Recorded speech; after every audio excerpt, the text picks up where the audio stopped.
Oh, the blue whale of Catoosa, one of America's greatest roadside attractions. Hand-built and custom-made by a guy named Hugh Davis and some of his neighbors, right along the side and within view of old Route 66. True-story photos of this place were among the earliest things that began my lifelong fascination with roadside attractions. If you walk a little way into the woods here, you can see some remains of how this place started. Hugh Davis worked for the nearby Tulsa Zoo and started a roadside animal attraction over here alongside Route 66 called Nature's Acres, with all sorts of exotic animals and reptiles. At one time there were alligators living out here, and even at one point a full-on snake pit. After a few expansions, this place was eventually known as the Animal Reptile Kingdom, or ARK, which explains the giant abandoned wooden boat in the parking lot here. I can't remember off the top of my head whether the ARK came first or whether the whale came first, but clearly Hugh had a lot of creativity, a lot of energy, and a lot of love for his wife, for whom he built this giant blue beast. She collected whale figurines, you see? So he built her the ultimate multi-ton whale figurine, which of course attracted a lot of attention from the highway and eventually was expanded into a tourist attraction in its own right. You know why I love this blue whale so much? It's the same reason why they built it. Because it's fun. It's pure fancy, pure whimsy, which in my opinion is something that is sorely lacking today. I've personally found that a big part of the secret to my own happiness, a big factor in my personal quest for positivity, has been abandoning cynicism.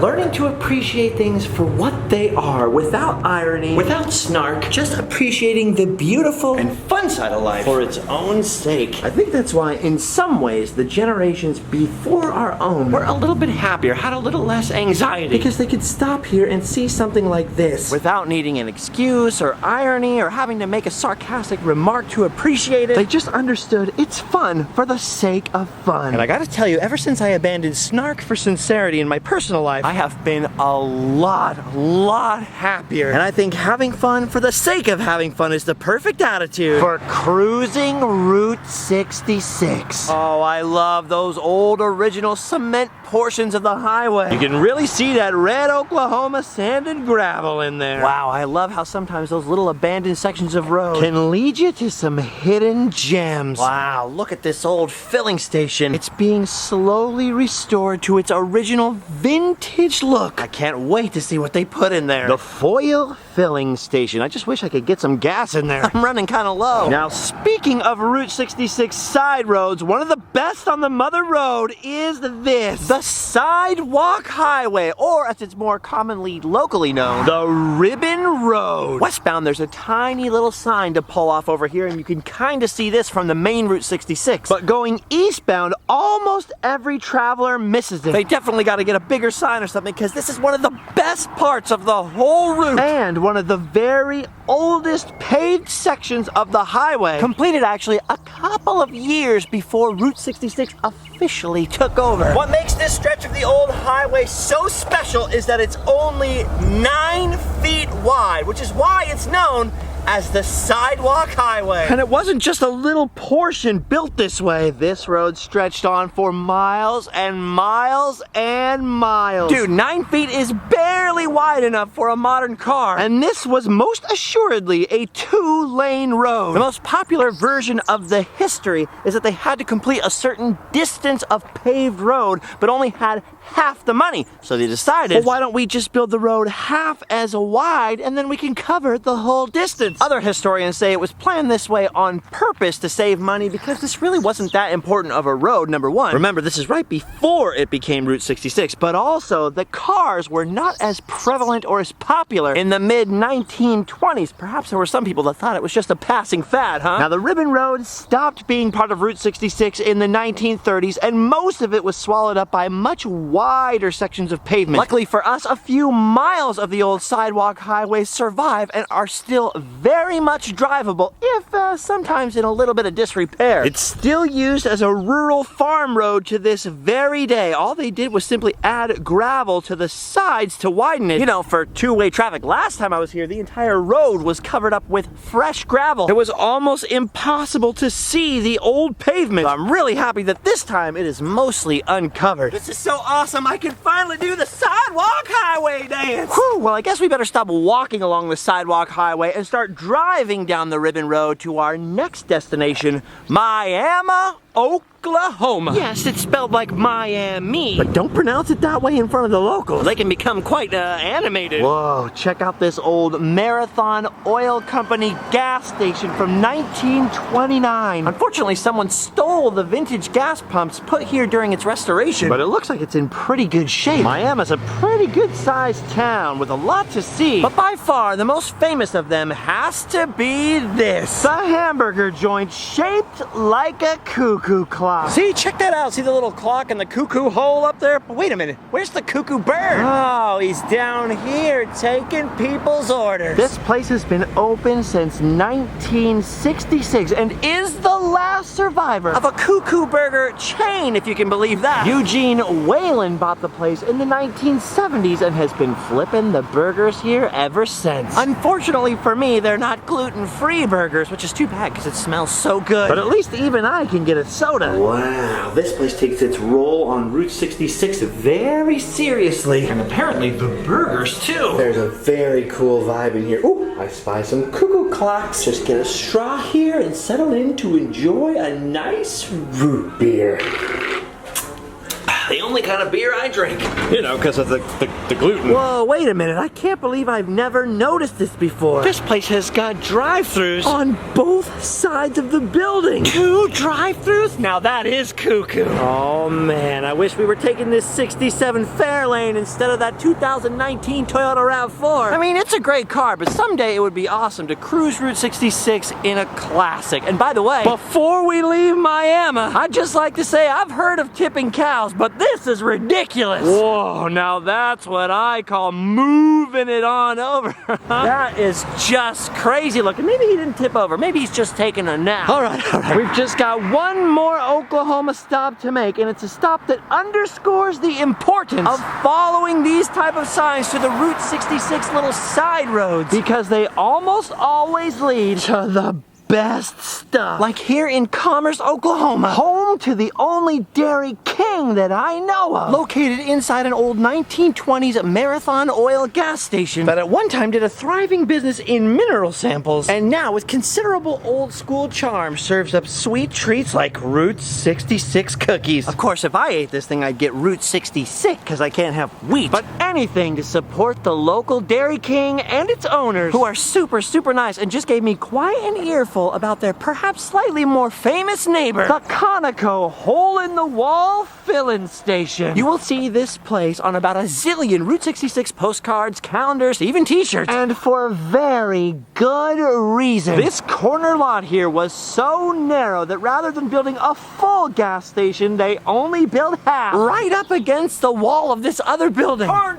it, Ma! Where'd the other half of our gas station go? That is a pretty good use of space right there. Unlike the Dairy King / Marathon oil filling station across the street, however, which never closed and always had one business or another going in there. According to the locals, this place has been closed about 90% of its life. You can see back here in this photo from 1927, a large 2-story brick building on that corner that had to make way for the small filling station, which supposedly opened up right around 1929, 1930. But apparently it didn't stay open for very long, because none of the old-timers in town ever remember this being an active filling station. Just a forlorn, closed, abandoned little building that Charles Dubois across the street told me local kids referred to as the Witch House. Weird. Everybody who tried to use this building went out of business quite quickly. Insurance salesmen, most recently a little tiny hair salon, and then last but not least, it was purchased by Bobby and Linda Allen and opened up as Allen's filling station. They added these these gas and oil pumps out front, did all of this concrete work here, painted the place bright green and red, stocked up on souvenirs, and then according to the neighbors, after only one summer and some health issues, closed the door here, and apparently don't make it back too often, which is a shame. This building is amazing. Look how narrow this is. But because it's on one of those small detour-like back road sections of Route 66, I guess it just wasn't selling enough souvenirs. Still, whether it's them or some new owner, I would love to see this place get reopened sometime. Because you've got to admit, it makes for one heck of a fun pick. And even for Route 66 is one heck of an unusual building. Make sure if you come out here to stop at the Dairy King, see the old photos of the area, hear all the old stories. It's pretty funny because they call this the phony station. You know, since this building was rarely ever open during its long history, but their marathon filling station over there has served Route 66 passerby for decade after decade after decade. Anyway, I had to make a stop here in the boyhood hometown of Mickey Mantle, whose house we visited last time, and get my sick pics before we leave Oklahoma. Yes, sir, time to make our way to the state line. I can hear our next state calling my name. Of course, though, it's no fun to cross the border in a car. It is much more fun on foot.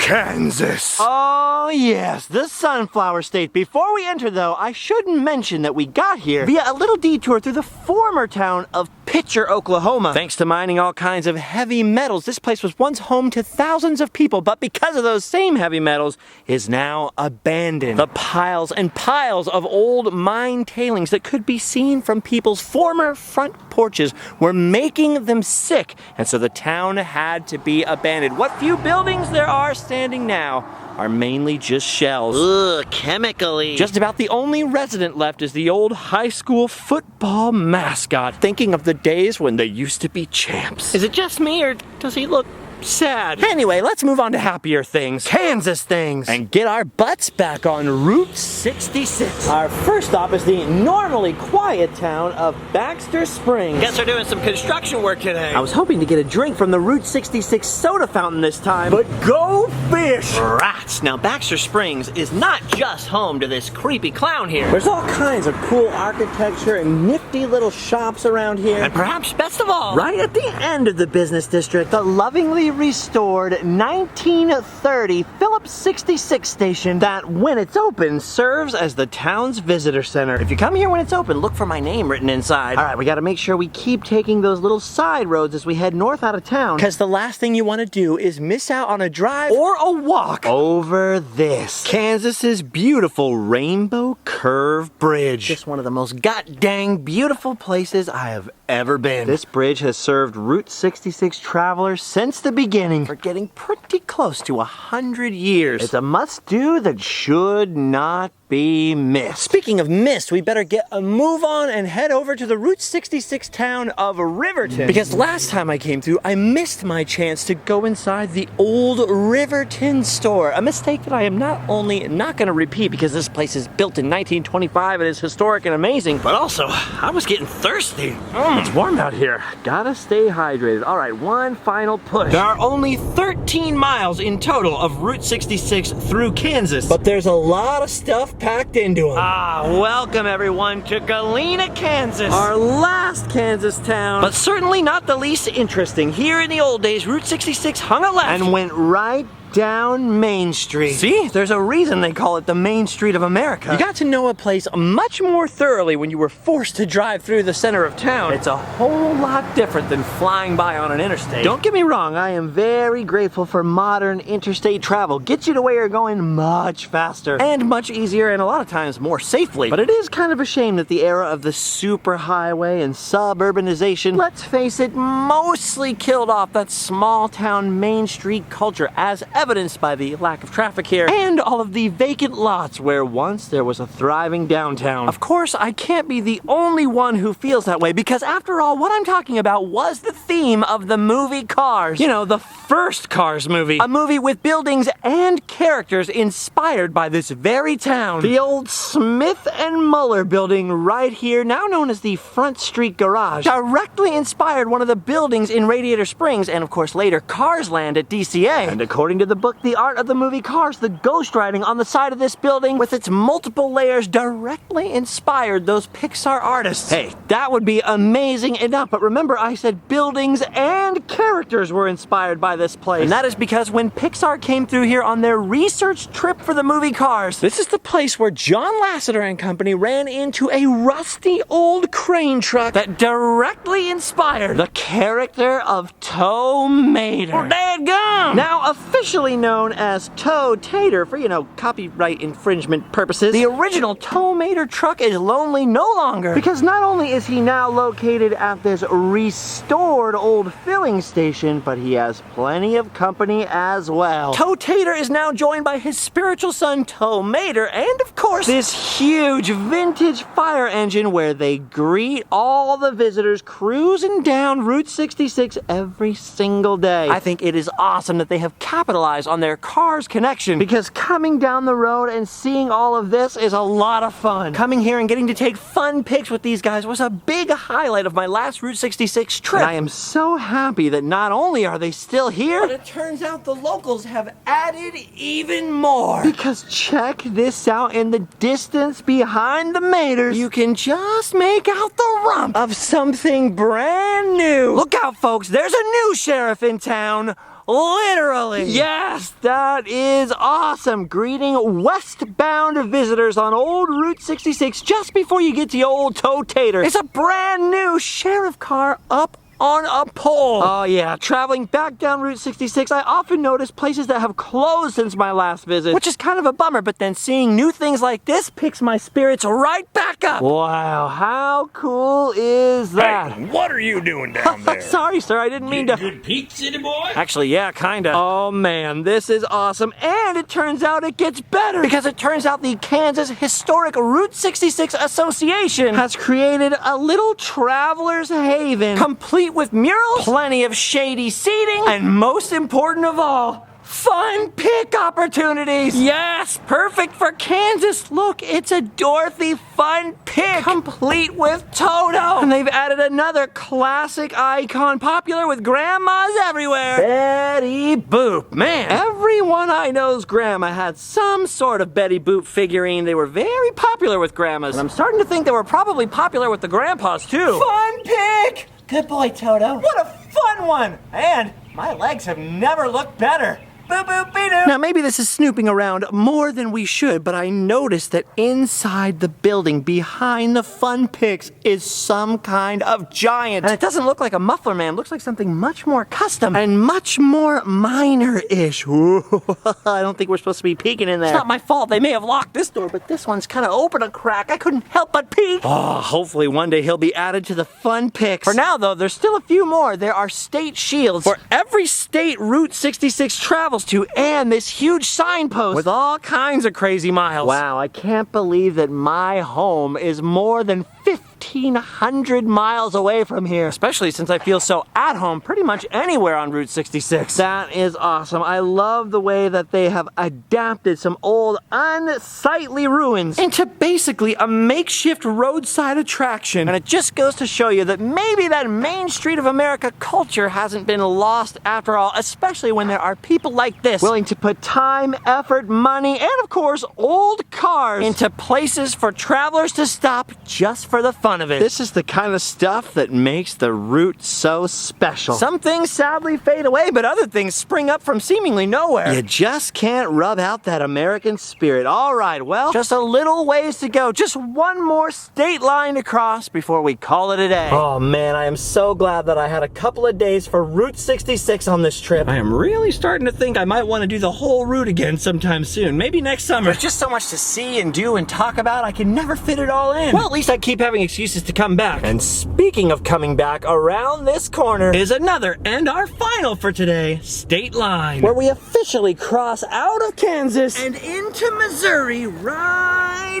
here. here! We did it! We crossed the state line. We're back in Missouri. On that side, a home in the state of Kansas. On this side, a bar, because, you know, Kansas used to be a dry state, so you had to cross the state line to get your hooch on. And right on the border, right where it's no one's responsibility, somebody dumped some trash. Ugh, bummer. Man, seems like they could do a lot more with the state line right here. Well, I guess this broken TV here in this bar, you know, the one with the really scary sign over the door, and the old abandoned-looking state line liquor store here, I mean, they're also good. Sure wish all the gunshots and the yelling far in the background would stop, though. Well, I wanted adventure, and Missouri's the place to get it. All right, gang, the sun is going down, and we've cruised Route 66 through multiple states, so I think we've done our duty. It's time to go home and get the heck away from the state line. There are a lot nicer parts of Missouri, I swear, and I'll show them to you just a little later. See you next time.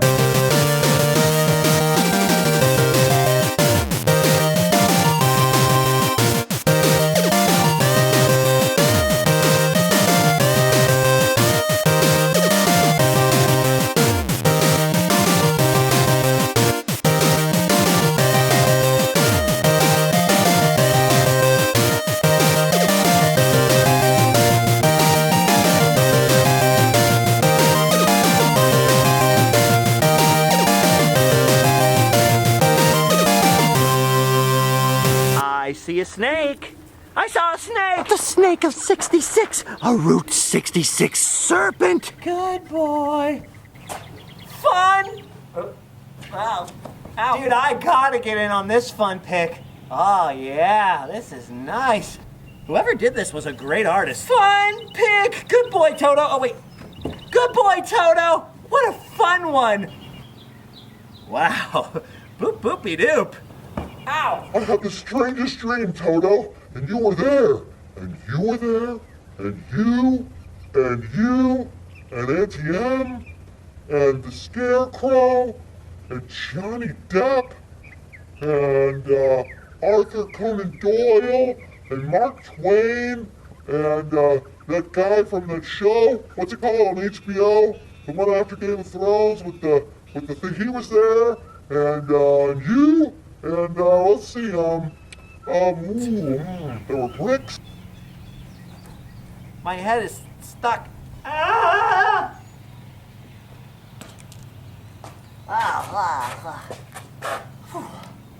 I'm okay.